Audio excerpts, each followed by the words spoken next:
8 kilometre ದೂರ ಸಾಗಬೇಕು ಅಂತಂದ್ರೆ ಆ ಊರಿನವರು 120 ಕಿಲೋಮೀಟರ್ ಸುತ್ತಾಡಬೇಕಾಗುತ್ತೆ. ಪಂಚಾಯತ್ ಕಚೇರಿಗೆ ಹೋಗಬೇಕು ಅಂದ್ರೆ 120 ಕಿಲೋಮೀಟರ್ ಸುತ್ತಬೇಕು.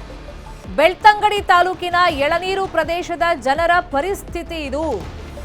ಜಸ್ಟ್ 8 ಕಿಲೋಮೀಟರ್ ಅವರು ಓಡಾಡಬೇಕು ಅಂತಂದ್ರೆ 120 ಕಿಲೋಮೀಟರ್ ಸುತ್ತಿ ಬಳಸಿ ಬರಬೇಕಾಗುತ್ತೆ. ದಕ್ಷಿಣ ಕನ್ನಡ ಜಿಲ್ಲೆಯ ಬೆಳ್ತಂಗಡಿ ತಾಲೂಕಿನ ಗ್ರಾಮ ಎಳ್ನೀರು. ಈ ಗ್ರಾಮದಿಂದ 8 ಕಿಲೋಮೀಟರ್ ದೂರ ಇದೆ ಮಲವಂತಿಗೆ ಗ್ರಾಮ ಪಂಚಾಯಿತಿ. ರಸ್ತೆ ಅಭಿವೃದ್ಧಿ ಆಗಿಲ್ಲ. 600 ಜನ ಪ್ರತಿದಿನ ಸಂಚಾರ ಮಾಡಬೇಕು ಅಂತಂದ್ರೆ ಸಂಕಷ್ಟ ಪಡಬೇಕು, ಆ ಪರಿಸ್ಥಿತಿ ಇದೆ. ರಸ್ತೆ ಅಭಿವೃದ್ಧಿಗೆ ಇಲ್ಲಿ ಪ್ರಾಬ್ಲಮ್ ಏನಾಗ್ತಿದೆ ಅಂದ್ರೆ ಅರಣ್ಯ ಇಲಾಖೆಯ ಕಾನೂನಿನ ತೊಡಕು. ಅರಣ್ಯ ಸಚಿವರು, ಅರಣ್ಯಾಧಿಕಾರಿಗಳ ನಿರುತ್ಸಾಹದಿಂದ, ಅವರ ಇಚ್ಛಾಶಕ್ತಿಯ ಕೊರತೆಯಿಂದಾಗಿ ಆ ಊರಿನ ಜನ ಈಗಲೂ ಪರಿತಪಿಸ್ತಾ ಇದ್ದಾರೆ. ಜಸ್ಟ್ 8 ಕಿಲೋಮೀಟರ್ ಅಷ್ಟೇ ನಾವು ಓಡಾಡಬೇಕಾಗಿರೋದು. ಅಲ್ಲೊಂದು ರಸ್ತೆ ನಮಗೆ ಮಾಡಿಕೊಟ್ರೆ ನಮಗೆ ತುಂಬಾ ಉಪಯೋಗ ಆಗುತ್ತೆ, ಉಪಕಾರ ಆಗುತ್ತೆ. ರಸ್ತೆ ಇಲ್ಲದೆ ಸುಮಾರು 120 ಕಿಲೋಮೀಟರ್ ಸುತ್ತಿ ಬಳಸಿ ನಾವು ಬರಬೇಕಾಗಿದೆ, ಆ ಅನಿವಾರ್ಯತೆ ಇದೆ ಅಂತ ಹೇಳ್ತಿದ್ದಾರೆ. ದಕ್ಷಿಣ ಕನ್ನಡ ಹಾಗೂ ಚಿಕ್ಕಮಗಳೂರು ಜಿಲ್ಲೆಗಳ ಗಡಿ ಭಾಗದ ಗ್ರಾಮ ಈ ಎಳ್ನೀರು ಗ್ರಾಮ. ಮಲವಂತಿಗೆ ಪಂಚಾಯತ್ನ ದಿಡುಪೆಯಿಂದ ಎಳನೀರು ಗ್ರಾಮದ ನಡುವೆ ಅರಣ್ಯ ಪ್ರದೇಶ ಇದೆ. ಅದು ಕುದುರೆಮುಖ ರಾಷ್ಟ್ರೀಯ ಉದ್ಯಾನವನ ವ್ಯಾಪ್ತಿಯಲ್ಲಿ ಬರುತ್ತೆ. 8 ಕಿಲೋಮೀಟರ್ ರಸ್ತೆ. ಆದರೆ ರಸ್ತೆ ಅಭಿವೃದ್ಧಿ ಆಗದೆ ಜನರು ಕುದುರೆಮುಖ, ಬಜಗೋಳಿ ಅಥವಾ ಕೊಟ್ಟಿಗೆಹಾರ, ಉಜ್ರೆ ಮೂಲಕ ಸುತ್ತಿ ಬಳಸಿ ಬರಬೇಕು. ಇದರಿಂದ 135 ಮನೆಗಳ ಸುಮಾರು 600ಕ್ಕೂ ಅಧಿಕ ಜನರಿಗೆ ಪ್ರತಿದಿನ ಸಂಕಷ್ಟ. ಸ್ಕೂಲ್ಗೆ ಹೋಗೋಕ್ಕೂ ಕಷ್ಟ, ಆಸ್ಪತ್ರೆ ಹೋಗೋಕ್ಕೂ ಕಷ್ಟ, ಸರ್ಕಾರಿ ಕಚೇರಿಗೆ ಹೋಗೋದಕ್ಕೂ ಕಷ್ಟ ಆಗ್ತಿದೆ. ಈ ಬಗ್ಗೆ ಸ್ಥಳೀಯರು, ಆ ಊರಿನವರು ಏನೆಲ್ಲ ಹೇಳ್ತಾ ಇದ್ದಾರೆ ಕೇಳೋಣ.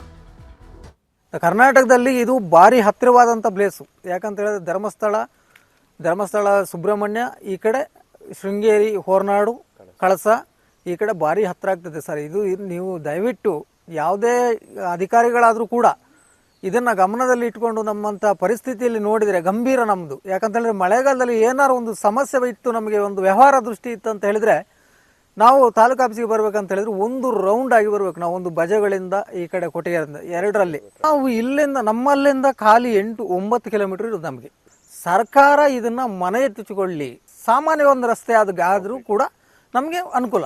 ಕಾನೂನಾತ್ಮಕವಾಗಿ ಇದಕ್ಕೆ ಏನೆಲ್ಲ ಮಾಡಬಹುದಾ ಅದನ್ನೆಲ್ಲ ಮಾಡಿ ಈ ರಸ್ತೆಯನ್ನೊಂದು ನಿರ್ಮಾಣ ಆಗುವ ಹಂತಕ್ಕೆ ಒಂದು ಸರ್ವಕಾಲಿಕ ರಸ್ತೆಯಾಗಿ ನಿರ್ಮಾಣ ಆಗಲಿ. ನಾವು ತುಂಬ ಹೈವೇನೆ ಮಾಡಿಕೊಡಿ ಅಥವಾ ಬಹಳ ದೊಡ್ಡದಾಗಿ ಮಾಡಿ ಅಂತಲ್ಲ, ಒಂದು ಸಾರ್ವಜನಿಕರು ಓಡಾಡುವ ರೀತಿಯಲ್ಲಿ ಬೇಕಾದ್ರೆ ಅದಕ್ಕೆ ಕಾನೂನಾತ್ಮಕವಾಗಿ ಅರಣ್ಯ ಇಲಾಖೆಯಿಂದ ಏನು ಗೇಟ್ ಅಳವಡಿಸಬೇಕು ಅದೆಲ್ಲ ಮಾಡಲಿ. ಅದಕ್ಕೆಲ್ಲ ನಮ್ಮ ಸಹಕಾರ ಇದೆ. ಇದು ನಮ್ಮ ಮೊದಲ ಬೇಡಿಕೆ. ಇದು ಒಂದು ಆದರೆ ಈ ಭಾಗದಲ್ಲಿ ತಾಲೂಕು ಸಂಪರ್ಕ ಮಾಡಲಿಕ್ಕೆ ತುಂಬ ಈ ಮೊದಲ ಆದ್ಯತೆ ಅದಕ್ಕೆ ಕೊಡಬೇಕು. ಯಾಕಂತಂದರೆ ಈ ತಾಲೂಕಿಗೆ ಒಳಪಟ್ಟಂಥ ಏರಿಯಾ, ಈ ತಾಲೂಕಿಗೆ ಒಳಪಟ್ಟಂಥ ಜನತೆ ಇಲ್ಲಿ ಬದುಕ್ತಾ ಇರೋದು. ನಮ್ಗೇನು ವ್ಯವಸ್ಥೆ ಬೇಕಾದರೂ ನಾವು ಬೆಳ್ತಂಗಡಿಗೆ ಹೋಗಬೇಕು, ಮಲವಂತಿಗೆಗೆ ಹೋಗಬೇಕು. ಆದರೆ ಯಾವ ವ್ಯವಸ್ಥೆನೂ ಇಲ್ಲ.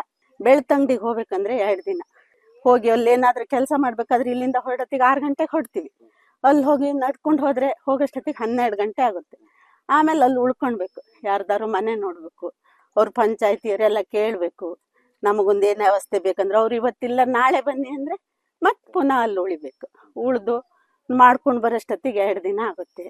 ತುಂಬಾ ಕಷ್ಟ. ಇದೊಂದು ರೋಡ್ ಆದ್ರೆ 100 ಜನಿಗೆ ಒಳ್ಳೇದಾಗುತ್ತೆ. ಮೇನ್ ಎಜುಕೇಷನಿಗೆ ಉಜ್ರೆಗೆಲ್ಲ ಹೋಗಲಿಕ್ಕೆ, ಬೆಳ್ತಂಗಡಿಗೆ ಹೋಗಲಿಕ್ಕೆಲ್ಲ ತುಂಬ ಉಪಯೋಗ ಆಗುತ್ತೆ.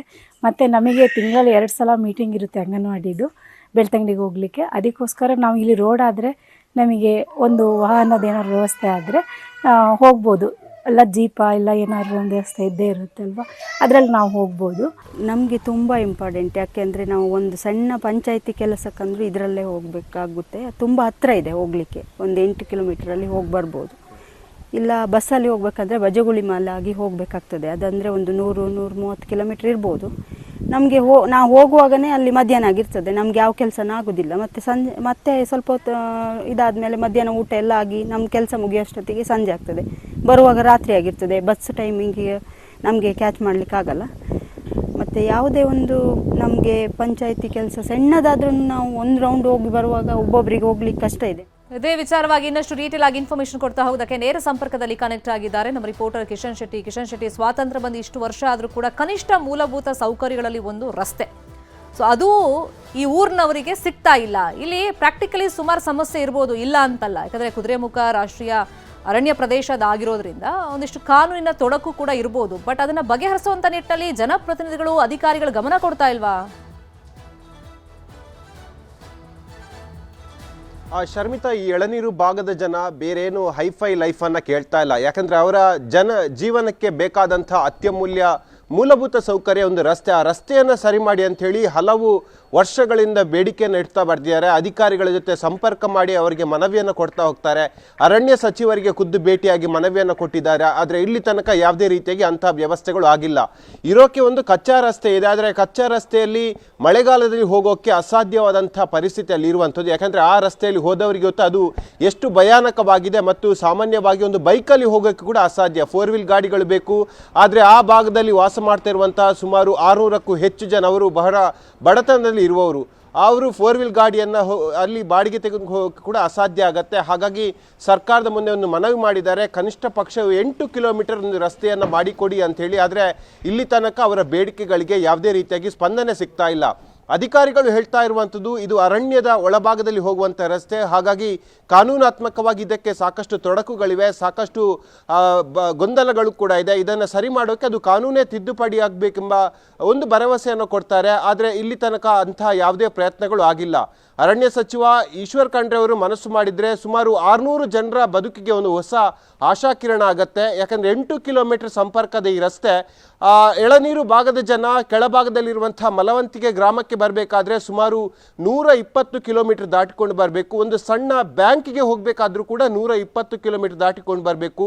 ಈ 8 ಕಿಲೋಮೀಟರ್ ರಸ್ತೆ ಅದು ಸರಿಯಾದರೆ ಒಂದು ಅರ್ಧ ಗಂಟೆಯೊಳಗೆ ಹೋಗಿ ಬರಬೇಕು. ಆದರೆ ಈ 120 ಕಿಲೋಮೀಟರ್ ಕ್ರಮಿಸಬೇಕಂದ್ರೆ ಅವರಿಗೆ ಸುಮಾರು ಗಂಟೆಗಟ್ಟಲೆ ಬೇಕಾಗುತ್ತೆ. ಕೆಲವೊಮ್ಮೆ 2 ದಿನಗಳು ಕೂಡ ಬೇಕಾಗುತ್ತೆ. ಕಾರು ಬಾಡಿಗೆ ಮಾಡಿಕೊಂಡು ಹೋಗಬೇಕಾದ್ರೆ ಸುಮಾರು 6,000 ರೂಪಾಯಿ ಚಾರ್ಜನ್ನು ಮಾಡ್ತಾರೆ. ಹಾಗಾಗಿ ಕನಿಷ್ಠ ಪಕ್ಷ ಪಂಚಾಯತಿಂದ ಬರುವಂಥ ಸೌಕರ್ಯ ಬಿಡಿ, ಕನಿಷ್ಠ ಪಂಚಾಯತಿಗೆ ಹೋಗಬೇಕಾದ್ರೂ ಅಲ್ಲಿನ ಜನರ ಪರಿಸ್ಥಿತಿ ಬಹಳ ಅಯೋಮಯವಾಗಿದೆ. ಹಾಗಾಗಿ ಸರ್ಕಾರ ಮನಸ್ಸು ಮಾಡಬೇಕಾಗಿದೆ.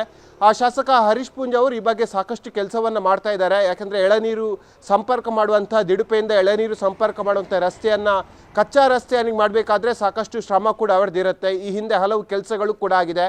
ಆದರೆ ಮುಂದಕ್ಕೆ ಏನು ಅಂಥೇಳಿ ಅವರಿಗೂ ಕೂಡ ಪ್ರಶ್ನೆಗೆ ಉತ್ತರ ಸಿಗ್ತಾ ಇಲ್ಲ. ಸರ್ಕಾರ ಈ ಬಗ್ಗೆ ಮನಸ್ಸು ಮಾಡಬೇಕಾಗಿದೆ. ಅಲ್ಲಿನ ಜನರ ಕಣ್ಣೀರನ್ನು ಒರೆಸುವಂಥ ಪ್ರಯತ್ನವನ್ನು ಪ್ರಾಮಾಣಿಕವಾಗಿ ಸರ್ಕಾರ ಮಾಡಬೇಕಾಗಿದೆ. ಈ ಸರ್ಕಾರ ಅದನ್ನು ಮಾಡುತ್ತೆಂಬ ವಿಶ್ವಾಸದಲ್ಲಿ ಎಳನೀರಿನ ಜನರಿರುವಂಥದ್ದು. ಶರ್ಮಿತಾ, ಸುಮಾರು ಎಷ್ಟು ಊರುಗಳಿಗೆ ಸಂಪರ್ಕದ ಕೊಂಡಿಯಾಗಿದೆ ಅಂದರೆ ಇಲ್ಲಿಂದ ಯಾವ್ಯಾವ ಊರಿಗೆ ನಿಯರ್ ಬೈ ಇದೆ ಟ್ರಾವೆಲ್ ಮಾಡೋದಕ್ಕೆ? ಮತ್ತು ಇವಾಗ ಏನಾದರೂ ಹೆಚ್ಚು ಕಮ್ಮಿ ಆಯಿತು, ಹೆಲ್ತ್ ಎಮರ್ಜೆನ್ಸಿ ಬಂತು ಅಂದರೆ ಏನು ಗತಿ?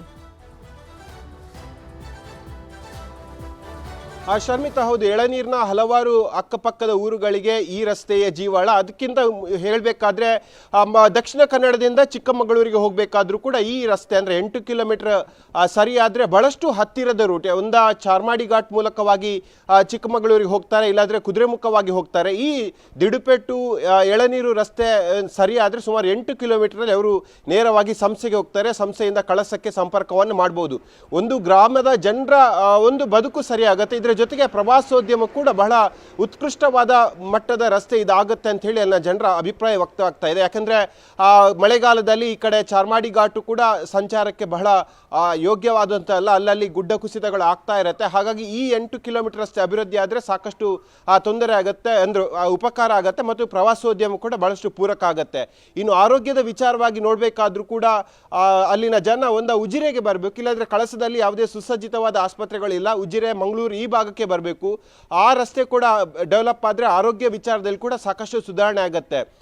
ಜೊತೆಗೆ ಅಲ್ಲಿನ ಜನ ಒಂದು ಮೂಲವಾಗಿ ಆಗ್ರಹವನ್ನು ಮಾಡ್ತಾ ಇದ್ದಾರೆ, ಒಂದು ರಸ್ತೆಯನ್ನು ಸರಿ ಮಾಡಿ ಅಥವಾ ನಮ್ಮ ಈ ಎಳನೀರು ಭಾಗವನ್ನು ನೇರವಾಗಿ ಪಕ್ಕದ ಕಳಸ ತಾಲೂಕಿಗೆ ವಿಲೀನ ಮಾಡಿ. ಯಾಕೆಂದರೆ ಪಂಚಾಯತ್ ಕೆಲಸಗಳು ಎಲ್ಲವೂ ಕೂಡ ಸುಮಾರು 6 ಕಿಲೋಮೀಟರ್ ಅಥವಾ ಅದಕ್ಕಿಂತ ಕಡಿಮೆನೇ ದೂರದಲ್ಲಿರುವಂಥ ಕಳಸ ಸಂಪರ್ಕ ಕೇಂದ್ರ ಆಗುತ್ತೆ. ಅಲ್ಲಿನ ಪಂಚಾಯತ್ ಕೂಡ ಅವರಿಗೆ ಬಹಳ ಹತ್ತಿರ ಆಗುತ್ತೆ. ಒಂದು ರಸ್ತೆ ಮಾಡಿ ಅಥವಾ ಈ ಗ್ರಾಮವನ್ನು ಕಳಸ ತಾಲೂಕಿಗೆ ವಿಲೀನ ಮಾಡಿ ಎಂಬ ಬೇಡಿಕೆಯನ್ನು ಇಡ್ತಾ ಇದ್ದಾರೆ. ಆದರೆ ಈ 2 ಬೇಡಿಕೆಗಳು ಕೂಡ ಸದ್ಯಕ್ಕೆ ಅಧಿಕಾರಿಗಳ ಕಿವಿಯನ್ನು ಮುಟ್ತಾ ಇಲ್ಲ. ಕೇವಲ ಅವರ ಒತ್ತಾಯಗಳು ಜೋರಾದಾಗ ಕೇವಲ ಭರವಸೆಯನ್ನು ಕೊಡ್ತಾ ಇದ್ದಾರೆ. ಕೇವಲ ಪೇಪರ್ ವರ್ಕ್ಗಳಲ್ಲಿ ಮಾತ್ರ ಇಂಥ ಪ್ರೋಗ್ರೆಸ್ಗಳು ಆಗ್ತಾ ಇದೆ ಹೊರತಾಗಿ ಯಾವುದೇ ರೀತಿಯಾಗಿ ಇಚ್ಛಾಶಕ್ತಿ ಅವನನ್ನು ತೋರಿಸ್ತಾ ಇಲ್ಲ. ಹಾಗಾಗಿ ಅಧಿಕಾರಿಗಳು ಈ ಬಗ್ಗೆ ಒಂದು ಕಾರ್ಯಕ್ಷಮತೆಯನ್ನು ತೋರಬೇಕೆಂಬ ಮನವಿಯನ್ನು ಎಳನೀರಿನ ಜನರು ಮಾಡ್ತಾ ಇರುವಂಥದ್ದು. ಶರ್ಮಿತ್, ಫಾಲೋ ಅಪ್ ಮಾಡೋಣ ಸುದ್ದಿಯನ್ನು. ಥ್ಯಾಂಕ್ ಯು ಕಿಶನ್, ಈ ಕ್ಷಣದ ಮಾಹಿತಿಯನ್ನು ಕೊಟ್ಟಿದ್ದಕ್ಕೆ.